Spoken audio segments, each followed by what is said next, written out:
Today we are doing a step-by-step analysis on this X-ray radiograph, and then by the end of this video we shall be able to agree whether we have a fracture or not. So as usual, we shall need to first take a detailed history of how this injury happened and the mechanism, because it will help us to relate with the displacements clinically and those on the radiograph if we have any. Then also we shall need to get to know the duration from when the injury happened and when the patient presents to us, because it would help us to determine whether this injury is old or fresh, depending, because there are some features which you can look out on the radiograph and you can determine whether this injury is fresh or old fracture. Then after that we shall need to examine this patient and get to know the regions or the areas of severe tenderness and crepitations, as you know, the features of a fracture. And these are the very areas where we shall look critically on the radiograph to determine whether they correlate clinically with the radiograph and the clinical picture of the patient.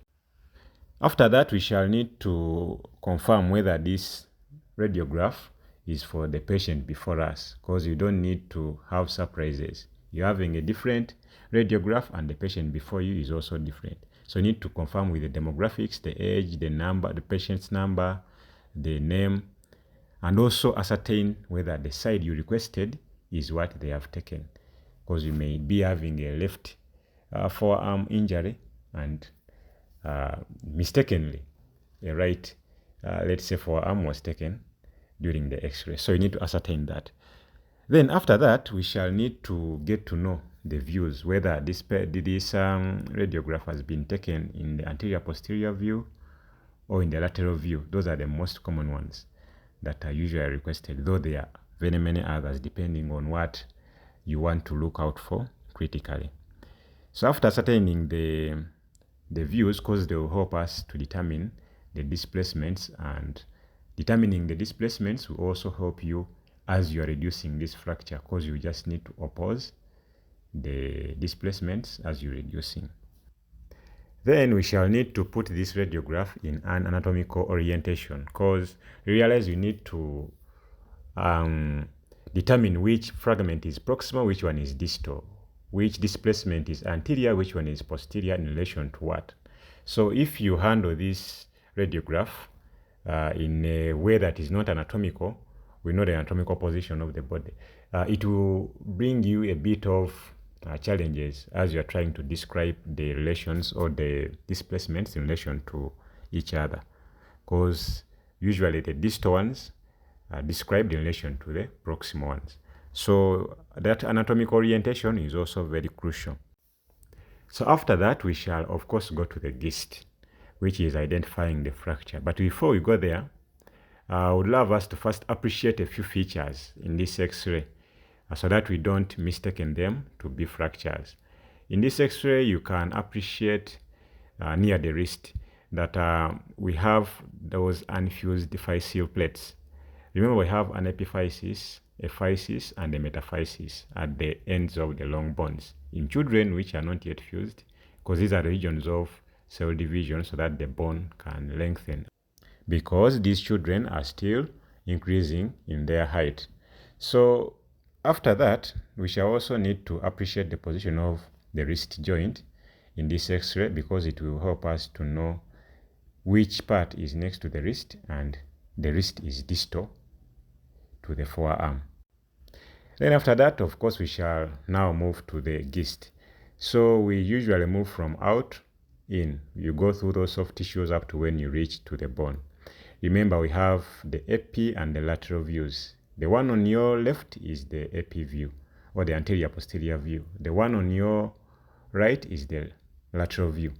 So before we focus on the arrows, we shall need to appreciate along the cortex as you move from proximal, that is up, to distal as you move down. Beginning with the left, which has the epi view, when you look at where the arrow is pointing, you see a bit of a kink in the lining of the cortex. Cortex is that surface which appears brighter at the edge of a bone, just along its length. So, but you may not be able to appreciate it clearly in the AP view. That's when the second view comes in. And this is the lateral view on your right. On this lateral view on your right, now where the arrow is pointing, this invagination comes out very clearly. When you look still at the length of the cortex, just look at that invagination, a bit of a depression in the cortex. So this depression is not continuous to the other edge or the other side of the bone. And this is where the other pattern, which is called the green stick fracture, comes in.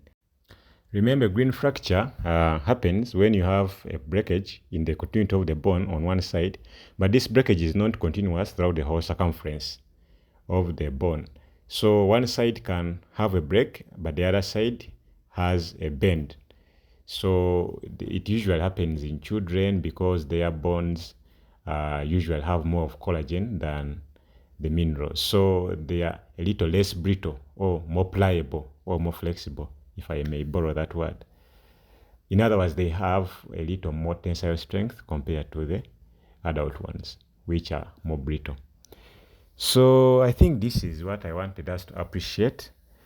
And we can all conclude that this child has a fracture, since by definition, a fracture is a breakage in the continuity or in the integrity of a bone. Thank you.